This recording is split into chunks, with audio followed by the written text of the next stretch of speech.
Grandma, I'm hungry. What's for lunch?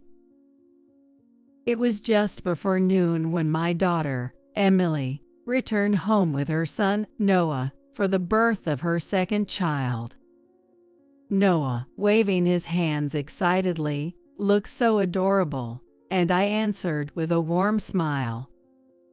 We're having Emily's favorite, omelet rice, for lunch. Do you like it too, Noah? Yeah, I love omelet rice. Noah spun around, with his arms raised in a cheer. Just then, a loud crash came from the direction of the cupboard. Emily. When I rushed towards the sound, I found Emily leaning tiredly against a table, seemingly exhausted. Are you okay? As I stepped closer to support Emily, I saw something incredible happen in front of me. A small shadow moved quickly towards Emily and kicked her in the stomach with great force. What? Cough, cough. Emily doubled over in pain, and the small shadow stood defiantly in front of her. Noah. Shockingly, the small shadow that had kicked Emily was Noah. I couldn't believe my eyes for a moment, and when I got back to myself, I told Noah off. Hey, Noah, what are you doing to your mom? Emily, are you okay? I immediately went to Emily's side and whispered to her. Yeah, I'm so sorry. I'm so sorry. I'm so sorry. For some reason, Emily kept apologizing desperately. Seeing the usually sweet and honest Noah kick his mother in the stomach was a massive shock to me. My husband, Jack, approached with a fierce look, having witnessed the whole scene. Noah, I'm not mad, but explain why you did that. Noah looked confused and said, What? It's discipline. Discipline. What does that mean? I am Kate Jones, supporting my husband, Jack, for 35 years, and this year, I finally reached my 60th birthday. We have one child, our 31-year-old daughter, Emily. I've dedicated my life to homemaking, focusing on household chores, and raising our child. Even though Jack worked, he always made time for Emily on weekends and before bedtime. Emily was the daughter we always wished for, and we showered her with all the love we could from the moment she was in the womb. Especially Jack, who had always wanted a daughter since we got married, lavished her with love. He gave her everything she wanted, from clothes and toys to snacks. And I later found out he had secretly taken her to arcades and shopping malls. Emily grew up honest and straightforward, without a rebellious phase, blooming like a sunflower with a bright and cheerful smile. She married at 28 and lived with her husband, Sam, helping to manage the family-owned restaurant in Sam's hometown. I had only met Sam's parents during the engagement and wedding, so our interactions were minimal. Sam struck me as serious but stubborn, yet the easygoing Emily seemed to soften his edges.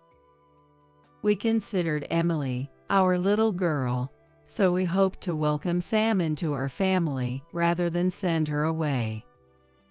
However, Emily spent days convincing us, pleading daily about Sam, until we finally agreed to let her marry and move out. After the wedding, Emily called us daily for a while. Dad, today I made a delicious beef and potato stew. I knew it, Emily. Emily's beef and potato stew is fantastic. The texture is just irresistible. Sam, he's a lucky man to be able to eat Emily's delicious homemade meals every day. But those carefree exchanges didn't last long, as the calls became less frequent, from every other day to once a week, then to once a month. At first, Emily seemed overjoyed, but as the number of phone calls decreased, she began to waver, saying that the restaurant is busy. Even when Jack tried every trick to keep the conversation going, he ended up getting cut off. When I messaged Emily, it was rare to get an immediate reply, and sometimes I didn't get a response at all, which was worrying. The birth of our grandson, Noah, was also announced via message. However, it wasn't until Noah turned 1 that Jack and I begged her over and over again and got to see our long-awaited grandson. And after that they only visited our house once or twice a year. Even though we asked Emily to come back more often, her reluctance was puzzling, and before we knew it, Noah was old enough to start elementary school. Thus, we hardly heard about Emily and her family's situation, and had no clue about their lives. Jack tried calling several times but lamented that he could never get through. One evening, just as we finished dinner, the phone rang. "Hello." Hi, Mom. Is now a good time? "Yes, it's fine." It was Emily's first call in 6 months. Seeing my surprise, Jack glanced over, so I switched to speakerphone so he could hear too. I'm about to give birth soon and was wondering if I could come home. Would that be a bother? "What? Emily, when did you get pregnant?" Jack stood up abruptly, shocked by my question. Really, Emily? Oh, didn't I mention? The due date is the 23rd. We hadn't heard it. Really? Sorry. But yeah, I got pregnant. I've already chosen a hospital for a maternity visit back home and have gone for a few checkups. Sorry, it ended up being after the fact. Although it should have been happy news, Emily's voice sounded gloomy and hesitant. So, is it okay? I know Dad and you are busy, and I'm sorry to bother you. Emily seemed more concerned about imposing on us by coming back than her impending childbirth. A bother. You're always welcome here. Before I could respond, Jack eagerly assured her. "That's right. We're always waiting for you and Noah to visit." Thank you. Then I'll be in your care? Emily spoke softly and then hung up. Emily.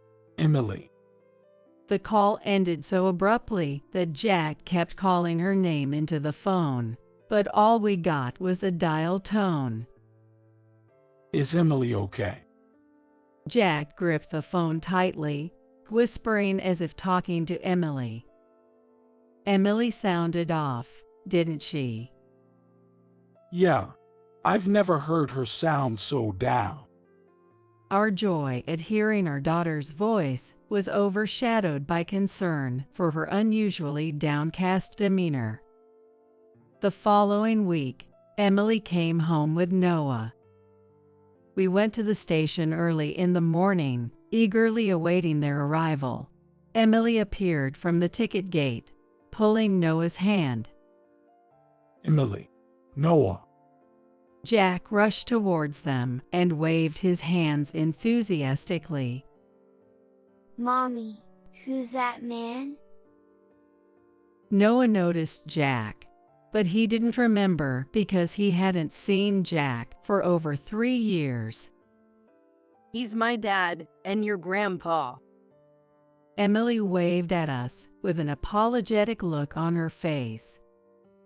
As they came through the gate, Jack greeted them with a forced smile, hiding his disappointment at not being recognized by Noah.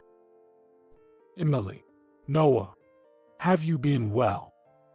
Dad, Emily seemed to grasp the situation from Jack's expression, tensing up as she whispered something to Noah. After hearing Emily's words, Noah said with a sharp look of mission, Grandpa and Grandma, I'll be in your care for a while. Of course, you're our family, so feel free to lean on us all you want. It was clear Emily had instructed Noah to say this, so Jack answered in a reassuring tone. It saddened me to think that Emily had become so considerate of us, her parents, without us knowing. Noah, like Emily when she was little, seems to have a spoiled personality, begging Emily to praise him. Emily gently stroked Noah's head while she rubbed her stomach and sighed. Anyway, you must be exhausted. It's a long journey. no, I'm okay. Yet, Emily's complexion was pale, and she looked even thinner than the last time we saw her. Emily, have you lost weight? Are you eating properly? Yes, Emily averted her eyes and began to rub her arms as if to protect herself. With Emily avoiding eye contact and looking downcast, I grew suspicious. Noticing our daughter's odd behavior, Jack suddenly became serious and said, You've come back home after so long. Now's the time to really lean on us.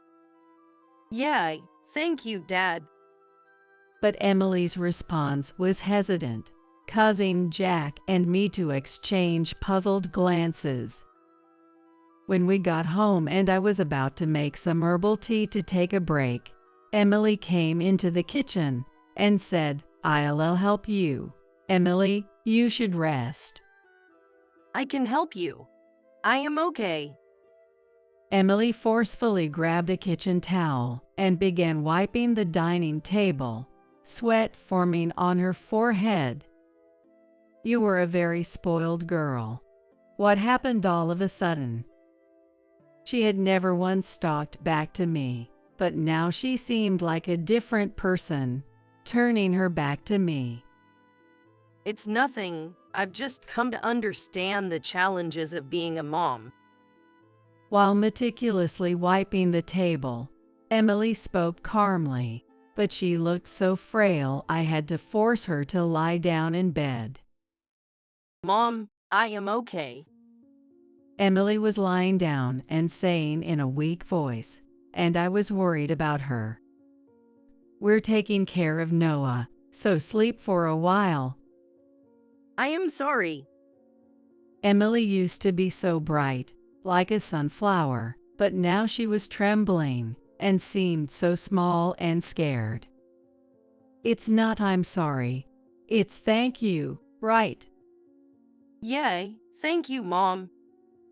I continued to gently and slowly rub Emily's shoulder. She must have been so tired that she fell asleep in less than 5 minutes. Meanwhile, Noah, overflowing with energy, played with toy trains with Jack. I smiled and spoke to the two who were playing. Put it away when you're done playing. Okay. Noah responded energetically, raising his hand. It's very good of you to answer well, Noah. Noah is such an honest and good boy as Emily. I smiled, left Noah in Jack's care, and decided to go grocery shopping to prepare lunch. Today, I plan to make Emily's favorite omelet rice, trying to shake off the nagging anxiety. When I returned from shopping and it was time for lunch, Emily had just woken up. Did I sleep a lot? Yeah, you slept soundly. What should I do? For some reason, Her face turned even paler, showing a frightened expression. Is something wrong? No, I need to start making lunch soon. Without hearing me stop her, Emily went hauntingly to the cupboard. Her behavior was more suspicious than I had ever seen, filling me with an increasing sense of dread. Just then, Jack and Noah, tired of playing and hungry, came. Grandma, I'm hungry. What's for lunch? Noah's flailing hands were endearing, and I answered with a smile. We're having Emily's favorite, omelet rice for lunch. Do you like it too, Noah? Yeah, I love omelet rice. Noah spun around with his arms raised in a cheer.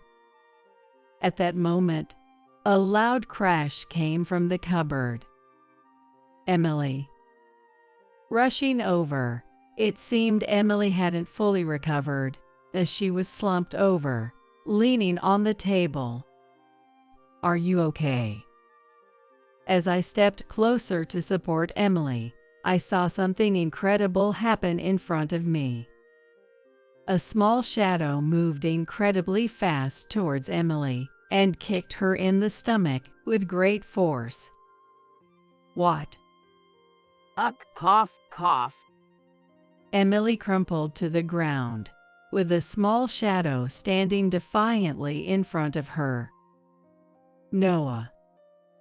Shockingly, the small shadow that had kicked Emily was Noah. I couldn't believe my eyes for a moment, and when I got back to myself, I told Noah off. Hey, Noah, what are you doing to your mom? Emily, are you okay? I immediately went to Emily's side and whispered to her. Yeah, I'm so sorry. I'm so sorry. I'm so sorry. For some reason, Emily kept apologizing desperately. Seeing the usually sweet and honest Noah kick his mother in the stomach was a massive shock to me. Jack, having witnessed the whole scene, approached with a fierce look. Noah, I'm not mad, but explain why you did that. Jack was trying to remain as calm as possible, but it was clear he was struggling to contain his anger, his fists clenched. However, Noah looked bewildered. What? It's discipline? Discipline. I didn't understand what he meant, but my first thought was, first, we need to help Emily. Emily. Supporting Emily, whose gaze was unfocused, I looked into her eyes. Emily, what's wrong? You're acting strange. At my words, Emily flinched and then collapsed to the floor. Emily, are you okay? Emily continued to breathe heavily while clutching her stomach. Emily. Gently touching Emily's back, my warmth seemed to reassure her, and her breathing slowly became more stable. Then the warmth of my hand seemed to make Emily's breathing calm little by little. I gently stroked Emily's back and watched Jack and his grandson. Noah was a good and obedient child, and I felt there must be some reason behind his actions. What's going on, Noah? With his face turning red and looking nothing like the person who had just been playing with Noah, Jack's angry expression made Noah look like he was about to cry. But Daddy said. At Noah's softly spoken words, Jack's eyebrows twitched.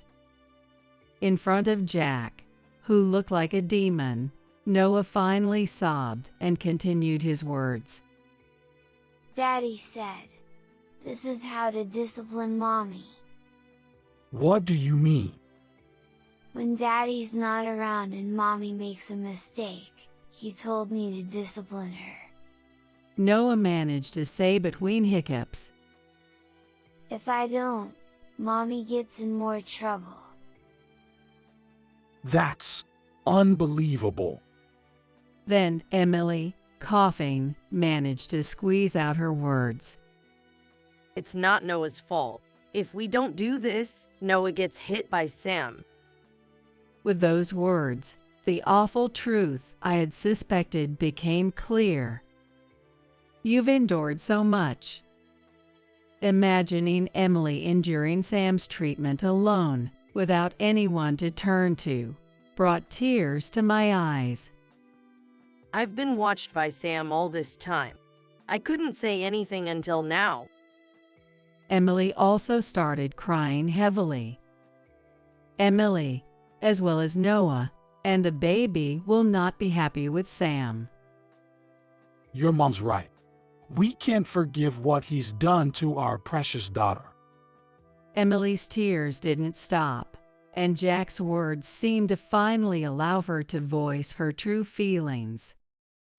Dad, Mom, I want to cut ties with Sam. That's brave of you to say. Actually, I've been carrying a divorce petition that I signed, thinking of divorcing someday.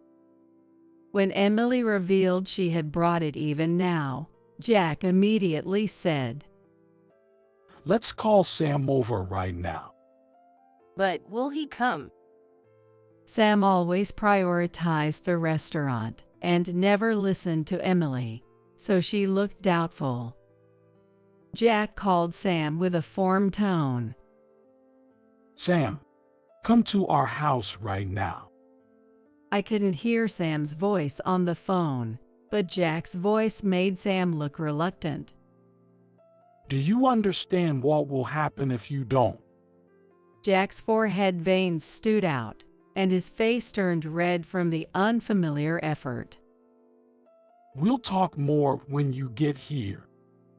After ending the call, Jack looked frustrated. Are you okay? Yeah. I just need some water and a little rest. I passed the water to him, and he drank it all in one gulp, holding his head. After drinking the water, Jack felt exhausted and staggered down on the sofa.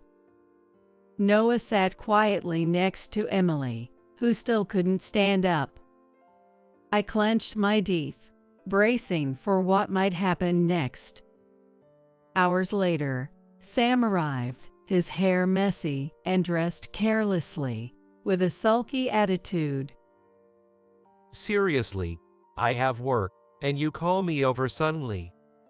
Jack, slightly recovered, spoke up at Sam's attitude, which suggested he might attack Emily if we weren't watching. How could you do this to our precious daughter? Sam, sensing something, responded noncommittally and glared at Noah. Noah stood protectively in front of Emily, spreading his small body as wide as he could. I disciplined Mommy in place of Daddy, so don't be mad at her anymore. As Sam slowly moved towards Emily and Noah, Jack stood in front of them.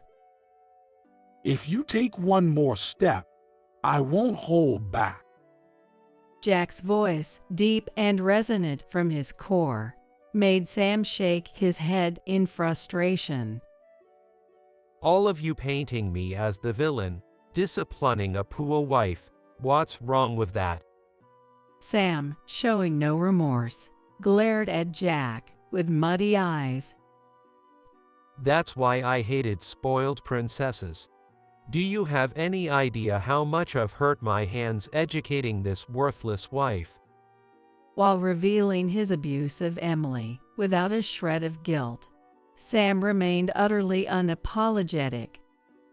Standing next to Jack, I couldn't contain my anger any longer and said, Emily is pregnant.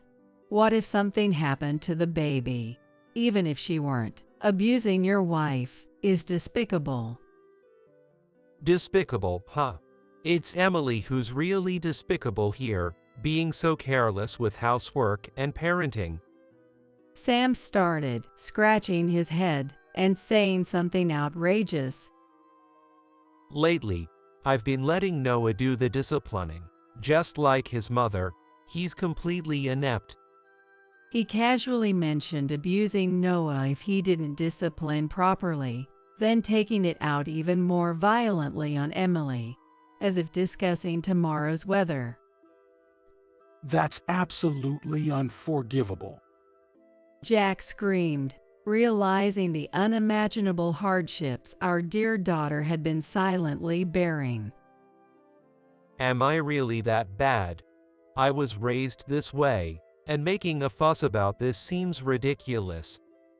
Sam revealed, apparently, his parents were complicit in his treatment of Emily. Give me a break. It's ridiculous that I'm being blamed here. Sam bit back, showing no signs of remorse and acting as if he was the victim. You thought I was listening silently. Finally, Jack's patience snapped. He disappeared into another room and returned with several documents. I don't care what happens in your family, but you're getting divorced from Emily. I thrust a sheet of paper at Sam. Sam looked at the document, raising his eyebrows slightly. The document Jack pushed towards him was the divorce petition signed by Emily. Before Sam arrived, Jack had taken custody of the divorce papers from Emily. Fine, I don't mind divorcing Emily. Sam quickly signed the divorce papers and handed them back to Jack. Jack secured the signed divorce petition and prepared more documents. Additionally, considering Emily will need support, I want back all the money I invested in your parents' restaurant. With that, he handed over another document, causing Sam to gasp and collapse to the ground. The second document was a financial support agreement signed by Jack. The document stated the total amount of money that Jack had helped so far, and that he might have to make a lump sum repayment depending on his wishes. Since Jack is the executive of a large company, he has given considerable support to Sam's parents' restaurant, which amounts to $100,000. Sam finally spoke after a moment of slumping on his back. I can't give up Noah as the heir, and there's no way I can repay that money. There's no way we'd let you off that easy. Do you have no compassion? I'm the man your precious daughter loved. I supported Jack because Sam was so selfish. After agreeing so readily to divorce Emily, you expect compassion and love. What? You don't care what happens to me, Emily? Sam desperately looked to Emily for support, turning his anger towards her. But protected by us, Emily confidently replied, I don't care what happens to you. As long as I have Noah and the baby, I'll be happy. So that's how it is. Realizing there was nothing he could do, Sam seemed to lose all spirit, now that the divorce was finalized. Following the divorce, Sam's parents' restaurant, having lost Jack's financial support, faced severe financial difficulties. To save the failing business, Sam accumulated debt, but the business ultimately failed spectacularly. Rumors of Sam's abuse towards Emily and Noah spread, and he was eventually ousted from his home. Sam, now labeled as an abusive man, moved far from his hometown and worked tirelessly in a remote factory to repay his debts. Then Emily and Noah, no longer with Sam, lived with us. On a bright, clear autumn day, the cheerful cries of a newborn filled the hospital room. How is it, Emily? As usual, Jack charged towards Emily, causing me to hastily calm him down. Dear, you'll startle the newborn baby with that enthusiasm. Oh, my apologies. As if slamming on the brakes, Jack came to a sudden stop in front of Emily and flashed a smile as soft as melted ice cream. You look just like Emily, a beautiful girl. Hee, thank you. Emily smiled softly, as if the evil had fallen. That smile was indeed the full bloom of sunflowers we knew Emily could bring to life. Mommy, Mommy. Noah, who had been fidgety yet patiently waiting, approached Emily with joy. Noah, you're going to be a big brother starting today. Say hello, will you? The baby stopped crying and stared intently at Noah's big, round eyes. I'm your big brother. As if responding, the baby tightly grasped Noah's cautiously extended hand and seemed to smile. Oh, how adorable! Noah, gripping the baby's hand in return, immediately put on a determined, big brotherly expression. Have you decided on a name for her? Jack asked Emily with a doting smile. Yes. I want her to have a life filled with brightness and joy, so I thought we'd name her Claire. Emily's words resonated deeply within me. Claire, thank you for being born safely. My spontaneous words made both Jack and Emily nod quietly with moist eyes. Emily and her family were discharged from the hospital safely, and our home became livelier in an instant. Fortunately, Emily has no physical scars left, and the newborn Claire is just as shiny and bright as her name.